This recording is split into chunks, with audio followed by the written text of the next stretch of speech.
Ces régions sont nommées selon leurs caractéristiques superficielles associées, leur formation de tissu profond et leurs caractéristiques squelettiques. La première région que nous examinerons est la région orbitaire. Cette région est l'une des 5 régions bilatérales de la partie viscérocrânienne de la tête, et si nous enlevons le tissu musculaire qui l'entoure, nous pouvons voir qu'elle comprend plusieurs structures. Nous observons ici la cavité oculaire, également connue sous le nom d'orbite osseuse, et les organes de tissu mou à l'intérieur, tels que le globe oculaire, que nous pouvons voir ici, ainsi que ses muscles qui l'entourent, connus comme les muscles extrinsèques du bulbe de l'œil. D'autres structures incluent les paupières, les sourcils, et la liste est encore longue.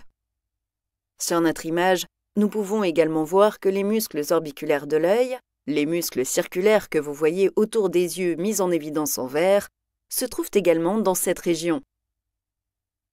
En continuant notre chemin, nous pouvons voir la région infraorbitaire qui est également l'une des régions bilatérales du visage. Si vous ne savez pas ce que bilatéral signifie, cela veut simplement dire que cette région est appariée et qu'elle est située des 2 côtés du visage. Vous avez donc une région infraorbitaire gauche et une région infraorbitaire droite. Comme son nom l'indique, cette région du visage est située juste en dessous de l'orbite. La 3e des 5 régions bilatérales du visage est la région buccale. C'est la région du visage située juste au-dessus du muscle buccinateur que nous pouvons voir un peu plus distinctement si j'enlève certains tissus mous environnants. Vous pouvez maintenant voir le muscle buccinateur mis en évidence en vert. Revenons à notre image de la région buccale qui fait essentiellement référence à la zone des joues.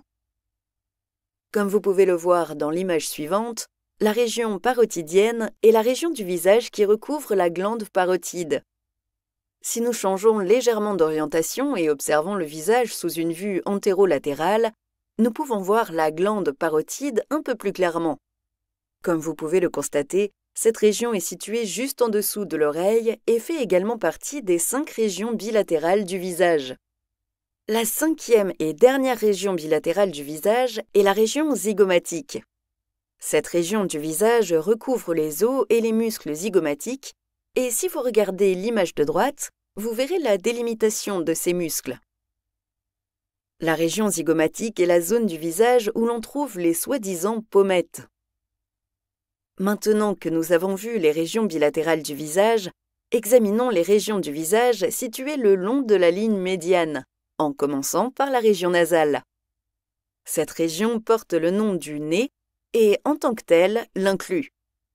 La région nasale du visage comprend des structures qui sont à la fois importantes pour la respiration et l'olfaction.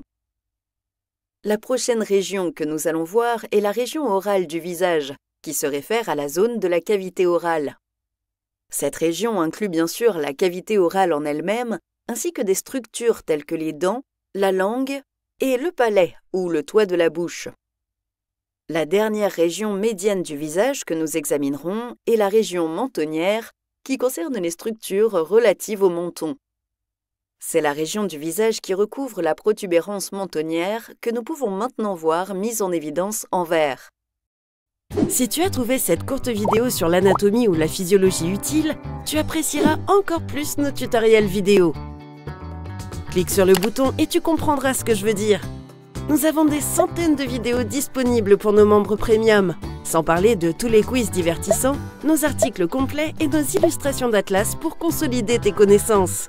Clique sur le bouton au milieu pour regarder la vidéo en entier et maîtriser l'anatomie et la physiologie.